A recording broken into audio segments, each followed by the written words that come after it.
Tom said Trent could be a legend, but Jude over captaincy.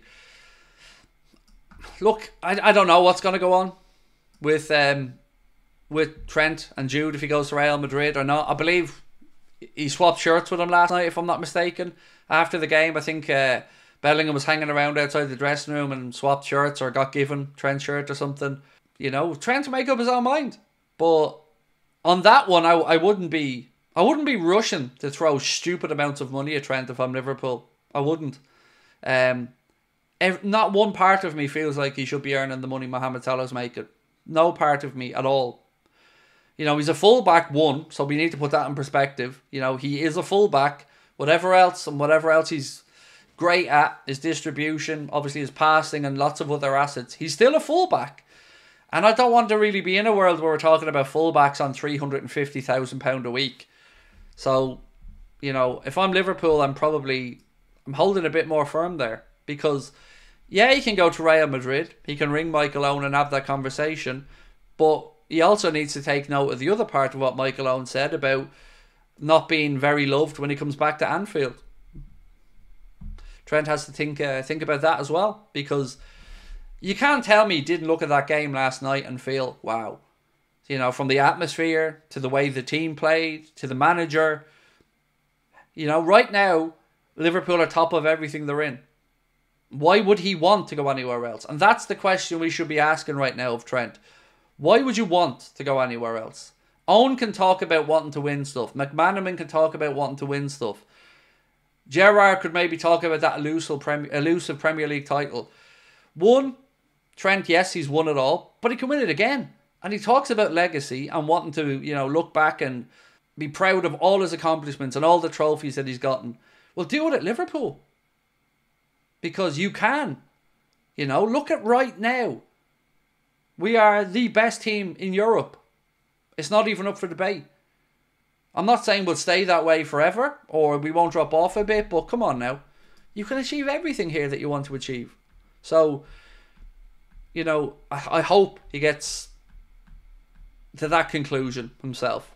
Look what happened to Coutinho. The grass isn't always greener. Again, though, with Coutinho, there was a lot of difference there. Like, he did always dream about playing for Barcelona, you know, but Trent's dream is the one he's living.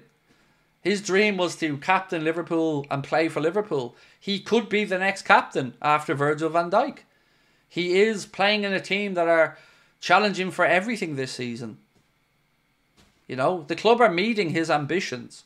So, again, I don't understand what the decision is here. If that last night doesn't tell you that Real Madrid and all of the shininess around it isn't what it's cracked up to be, I don't know. You know, nothing else can probably convince him. Frimpong is their target to replace Trent according to the latest transfer news. No, he's not. That's absolute nonsense. Because he's not even a right back. This is what I think I don't understand. All this talk about Frimpong, he's not a right back. He's a wing back or a winger. And we don't play that way. So we don't need a Frimpong-esque type player. And I'd honestly rather stick with Conor Bradley anyway over Frimpong. You know, last night we said it was going to be a big test for him. And they're not going to come much bigger, are they, than Kylian Mbappe running at you. And what does he do? Absolutely goes through him with a beautiful sliding tackle and laid down the marker. And not just that, as David Lynch said as well, getting into the box, a header that was nearly a goal. The 1-2 on the edge of the box to set up McAllister for his goal. You know, he's shown other facets to his game last night. It wasn't all just about that one tackle. He was just really good. Connor Kavanagh said, Craig, do you think the game last night would have had a positive impact on contract likelihoods? Well, I think it would have certainly served Connor as a reminder to everybody what a special place it is to play football.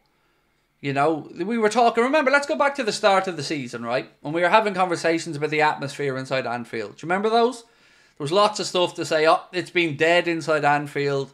It's all a myth, blah, blah, blah. Well, then let's talk about the two big nights, right? Leverkusen, Real Madrid. Anfield showed up. I have no doubt on Sunday against Manchester City, Anfield will show up. So these guys know it's a special place.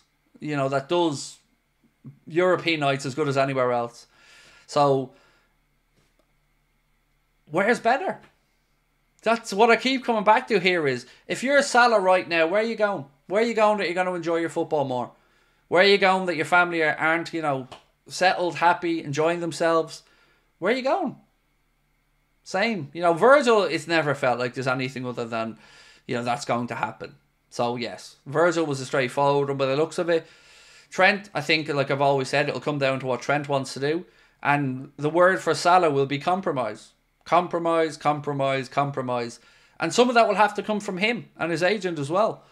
Because, the club will know that he wants to stay. The club will look around and go, well, what are his options realistically? I don't view Salah as somebody who's money motivated. Although he will want to be paid what he feels he's worth, which is understandable as well. So, keep coming back to it just has to be an extension because he's just not going to be the same. He's not going to smile the same, be admired the same, chase down records the same anywhere else. So, hopefully, both sides of this can just hammer out some type of compromise.